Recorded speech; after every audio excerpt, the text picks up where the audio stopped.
Hi guys, good morning. Welcome back to my Journey of Family Life YouTube channel. Guys, ಇವತ್ತು ನನಗೆ ತುಂಬ special day. ಹಾಗೆ ಇವತ್ತಿನ ದಿನ ನಾನು ಎರಡು ಮಕ್ಕಳ ಜೊತೆ ತುಂಬ ಖುಷಿಯಿಂದ ಶುರು ಮಾಡ್ತಾ ಇದ್ದೀನಿ. ಇವತ್ತು ಏನು ಸ್ಪೆಷಲ್ ಅಂತ ಹೇಳ್ತೀನಿ ಬನ್ನಿ. ಹಾಗೆ ಯಾರೆಲ್ಲ ನನ್ನ ವಿಡಿಯೋನ ಸಬ್ಸ್ಕ್ರೈಬ್ ಮಾಡ್ಕೊಳ್ಳದೆ ನೋಡ್ತಿದ್ದೀರಾ, ದಯವಿಟ್ಟು ನನ್ನ ಚಾನಲ್ಗೆ ಸಬ್ಸ್ಕ್ರೈಬ್ ಮಾಡಿಕೊಂಡು ನನ್ನ ವಿಡಿಯೋನ ಎಲ್ಲೂ ಕೂಡ ಸ್ಕಿಪ್ ಮಾಡ್ದೇ ನೋಡಿ. ಒಂದು ಲೈಕ್ ಮಾಡಿ, ಶೇರ್ ಮಾಡಿ, ಸಬ್ಸ್ಕ್ರೈಬ್ ಮಾಡಿ, ಹಾಗೆ ನನ್ನ ಚಾನಲ್ನ ಬೆಳೆಸಿ.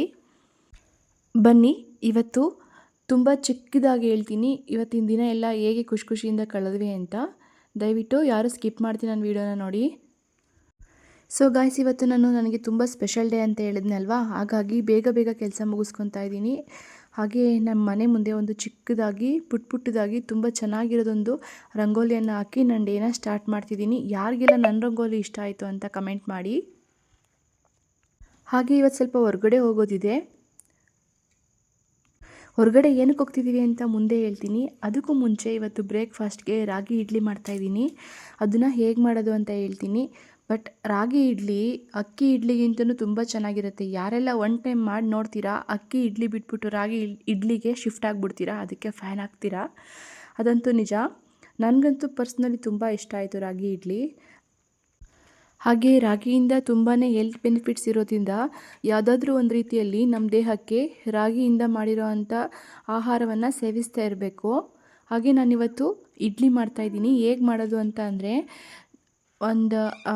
ನಾಳೆ ನಾವು ಇಡ್ಲಿ ಮಾಡ್ತೀವಿ ಅಂತ ಅಂದರೆ ಹಿಂದಿನ ದಿವಸನೇ ನಾವು ಅಕ್ಕಿ ಎಲ್ಲ ಹೇಗೆ ನೆನೆಸ್ತೀವಿ ಅದೇ ರೀತಿ ರಾಗಿಯನ್ನು ನೀಟಾಗಿ ಜಾಲಿಸಿ ಒಂದು ಸ್ವಲ್ಪನೂ ಕಲ್ಲಿಲ್ಲದೆ ಇರೋ ರೀತಿ ನೋಡಿ ಅದನ್ನು ನೆನೆ ಹಾಕಬೇಕು. ಅದ್ರ ಜೊತೆಗೆ ಸ್ವಲ್ಪ ಉದ್ದಿನಬೇಳೆ ಕೂಡ ನೆನೆಸ್ಬೇಕಾಗತ್ತೆ. ಹಾಗೆ ಒಂದು 8 to 10 ಅವರ್ಸ್ ಇದನ್ನು ರಾಗಿನ ನೆನೆದಾದ್ಮೇಲೆ ಅದನ್ನು ನಾವು ಅಕ್ಕಿ ಎಲ್ಲ ಹೇಗೆ ರುಬ್ತೀವಿ ಅದೇ ರೀತಿ ರಾಗಿ ಕೂಡ ರುಬ್ಬಬೇಕಾಗತ್ತೆ. ರುಬ್ಬಿ ಬೆಳಗ್ಗೆವರೆಗೂ ಚೆನ್ನಾಗಿ ನೆನೆಯೋದಕ್ಕೆ ಇಡಬೇಕು. ನೋಡಿ, ನಂದೆಲ್ಲ ಹೇಗೆ ನೆಂದಿತ್ತು ಅಂತ ನೋಡಿದ್ರಿ ಅಲ್ವಾ. ಇಡ್ಲಿ ಹಿಟ್ಟು ಆ ಥರ ನೆಂದು ಚೆನ್ನಾಗಿ ಉಬ್ಬಿ ಬಂದಿರುತ್ತೆ. ಅದನ್ನು ನಾರ್ಮಲಾಗಿ ಅಕ್ಕಿ ಇಡ್ಲಿ ಹೇಗೆಲ್ಲ ಮಾಡ್ತೀವಿ ಅದೇ ರೀತಿ ರಾಗಿ ಇಡ್ಲಿನೂ ಕೂಡ ಇಡ್ಲಿ ಪಾತ್ರೆಯಲ್ಲಿ ಹಾಕಿ ನೀಟಾಗಿ ಸ್ಟೀಮ್ ಮಾಡ್ಕೊಬೇಕು. ಗೈಸ್, ತುಂಬ ಈಸಿ ಗಾಯ್ಸ್ ಇದು. ತುಂಬ ಟೇಸ್ಟಿಯಾಗಿ ಕೂಡ ಇರುತ್ತೆ. ಹಾಗೆ ಅಕ್ಕಿ ಇಡ್ಲಿಗಿಂತಲೂ ತುಂಬ ಸಾಫ್ಟಾಗಿ ಬಂದಿರುತ್ತೆ. ನೋಡಿ ಗೈಸ್, ಇವಾಗ ನೀವು ನೋಡ್ತಾ ಇರ್ಬೋದು ತುಂಬ ಸಾಫ್ಟಾಗಿ ರಾಗಿ ಇಡ್ಲಿ ಬಂದಿದೆ. ಹಾಗೆ ಇವತ್ತು ನನಗೆ ಸ್ಪೆಷಲ್ ಡೇ ಅಂತ ಹೇಳಿದ್ದೆ ಅಲ್ವಾ, ಅದೇನು ಅಂತ ಹೇಳ್ತೀನಿ.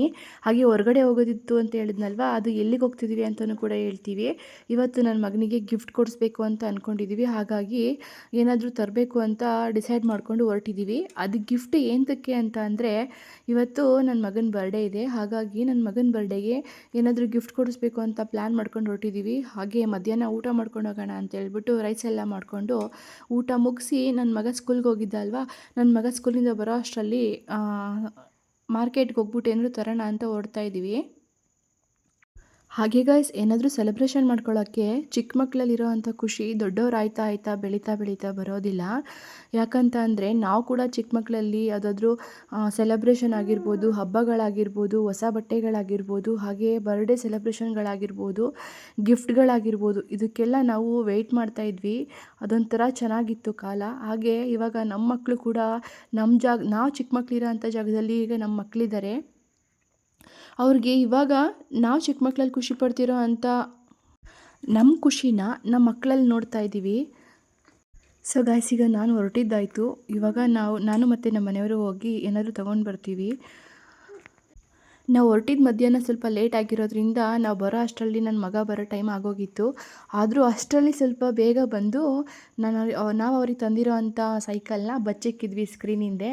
ಸ್ಕೂಲಿಂದ ಬಂದ ತಕ್ಷಣ ಒಳಗಡೆ ಹೋಗ್ಬಿಟ್ಟು ಸೈಕಲ್ ನೋಡಿಬಿಟ್ರು.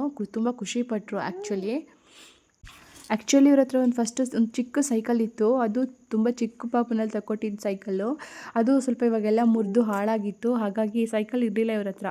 ಸೈಕಲೇ ಕೊಡ್ಸೋಣ ಅಂತ ಡಿಸೈಡ್ ಮಾಡ್ಕೊಂಡು ಕೊಡಿಸಿದ್ವಿ. ಗೈಸ್, ಸೈಕಲ್ ಹೇಗಿದೆ ಅಂತ ಹೇಳಿ. ನನಗೆ ತುಂಬ ಇಷ್ಟ ಆಯಿತು. ಸ್ವಲ್ಪ ಹೈಟ್ ಇದೆ, ಅವನಿಗೆ ಸ್ವಲ್ಪ ದೊಡ್ಡದಾಗುತ್ತೆ, ಪರವಾಗಿಲ್ಲ, ಅವ್ನು ಬೆಳೀತಾ ಅವನಿಗಾಗುತ್ತೆ ಅಂದ್ಕೊಂಡು ತಂದಿದ್ದೀವಿ. ಇಷ್ಟು ದೊಡ್ಡ ಸೈಕಲ್ನ ವಿತೌಟ್ ಸಪೋರ್ಟ್ ಅವನಿಗೆ ಹೊಡಿಯೋಕ್ಕೆ ಬರೋದಿಲ್ಲ. ಸೊ ನಾವು ಅವ್ರಿಗೆ ಕಲಿಸ್ಕೊಡ್ಬೇಕು. ಏನೇ ಆಗಲಿ ಗಾಯ್ಸ್, ಯಾವುದೇ ಒಂದು ಸಣ್ಣ ಗಿಫ್ಟ್ ಆಗಲಿ ದೊಡ್ಡ ಗಿಫ್ಟ್ ಆಗಲಿ ಮಕ್ಳಿಗೆ ನಾವು ಸರ್ಪ್ರೈಸಾಗಿ ಕೊಡಿಸಿದಾಗ ಎಷ್ಟು ಖುಷಿ ಪಡ್ತಾರೆ ಅಂತ ಅಂದರೆ ಅದನ್ನು ಹೇಳೋಕ್ಕೆ ಆಗಲ್ಲ. ಅವ್ರ ಖುಷಿನಲ್ಲಿ ನಾವು ಪಟ್ಟಿರೋ ಕಷ್ಟ ಎಲ್ಲ ಮರ್ತೋಗುತ್ತೆ. ಹಾಗೇ ನನ್ನ ಹತ್ರ ಕೇಳ್ತಿದ್ದಾರೆ, ನಾನು ಬರ್ತಿದ್ದೆ ಅಂಗಡಿಗೆ, ನನ್ನೂ ಜೊತೆಲಿ ಕರ್ಕೊಂಡೋಗ್ಬೇಕಿತ್ತು ನೀವು ಅಂತ ಹೇಳ್ಬಿಟ್ಟು. ನಾವು ಸರ್ಪ್ರೈಸ್ ಕೊಡೋಕ್ಕೆ ಅಂತ ಹೋಗಿದ್ವಿ, ನಿನಗೆ ಹೇಳ್ಬಿಟ್ಟು ಹೋದ್ರೆ ಸರ್ಪ್ರೈಸ್ ಆಗುತ್ತಾ ಅಂತ ಹೇಳಿದ್ವಿ. ಸೊ ಅವ್ರು ಸುಮ್ಮನೆ ಆದರು. ಮನೆ ಒಳಗಡೆನೇ ಒಂದು ಸಲ ಹತ್ತಿ ಕೂತು ಚೆಕ್ ಮಾಡ್ತಿದ್ದಾರೆ. ಅಷ್ಟು ಕ್ಯೂರಿಯಾಸಿಟಿ ಅವ್ರಿಗೆ, ನಾನು ಹೊಡಿಬೇಕು ಸೈಕಲ್ನ ಅಂತ ಹೇಳ್ಬಿಟ್ಟು. ಅದಕ್ಕೆ ನಾವು ಹೇಳಿದ್ವಿ ಸಂಜೆ ಸ್ವಲ್ಪ ಪೂಜೆ ಎಲ್ಲ ಮಾಡಿ ಆಮೇಲೆ ಸೈಕಲ್ನ ಹೊಡಿಯುವಂತೆ ಅಂತ ಹೇಳಿದ್ವಿ. ನಾವು ತಂದಿರೋದೇ ಸಂಜೆ ಆಗಿರೋದ್ರಿಂದ ಸಂಜೆನೇ ಪೂಜೆಗಳನ್ನ ಮಾಡಬೇಕಾಗಿತ್ತು. ಹಾಗಾಗಿ ಪೂಜೆ ಎಲ್ಲ ಮಾಡಿಬಿಟ್ಟು ಹೊಡಿಯುವಂತೆ ಬಿಡಪ್ಪ ಅಂತ ಹೇಳಿದ್ವಿ. ಓಕೆ ಅಂತ ಹೇಳ್ಬಿಟ್ಟು ಸುಮ್ಮನೆ ಆದರು. ನೋಡಿ ಅವರಿಗೆ ಅಷ್ಟು ಕೂಡ ಸುಮ್ಮನೆ ಕೂರೋಕ್ಕಾಗ್ತಿಲ್ಲ. ಎಲ್ಲ ಒಂದು ಕಡೆಯಿಂದ ವೀಲ್ ಆಗಲಿ, ಅದ್ರಲ್ಲಿ ಕೊಟ್ಟಿರೋ ಅಂಥ ಡಿಸೈನ್ಸ್ ಆಗಲಿ, ಅದನ್ನೆಲ್ಲ ಒಂದು ಕಡೆಯಿಂದ ಚೆಕ್ ಮಾಡ್ತಾ ಕೂತಿದ್ದಾರೆ. ಆಲ್ರೆಡಿ ಹೆಂಗಿದೆ, ಟಯರ್ ಹೇಗಿದೆ. ಈ ಗಂಡು ಮಕ್ಳುಗಳೇ ಅಷ್ಟು ಈ ವೆಹಿಕಲ್ ಮೇಲೆ ಇರೋ ಅಷ್ಟು ಪ್ರೀತಿ ಇನ್ಯಾರ ಮೇಲೂ ಇರೋದಿಲ್ಲ ಅಂತ ಅನಿಸುತ್ತೆ. ನೋಡಿ ಟಯರ್ ಎಲ್ಲ ಚೆಕ್ ಮಾಡ್ತಿದ್ದಾರೆ, ಸೈಕಲೆಲ್ಲ ಮುಟ್ಟಿ ನೋಡ್ತಿದ್ದಾರೆ. ಯಾವಾಗ ಹೊಡಿತೀನೋ ಗೊತ್ತಿಲ್ಲ ಅನ್ನೋ ಥರ ನೋಡ್ತಿದ್ದಾರೆ. ಗಾಯ್ಸ್, ಇನ್ನೊಂದು ಏನು ಗೊತ್ತಾ, ನಮ್ಮ ಮನೇಲಿ ಸರ್ಪ್ರೈಸು. ಪ್ರತಿದಿನ ಸಂಜೆ ನಮ್ಮ ಮನೆಗೊಬ್ಬರು ಗೆಸ್ಟ್ ಬರ್ತಾರೆ. ಅವ್ರು ಯಾರಂತ ಗೊತ್ತಾ ನಿಮಗೆ?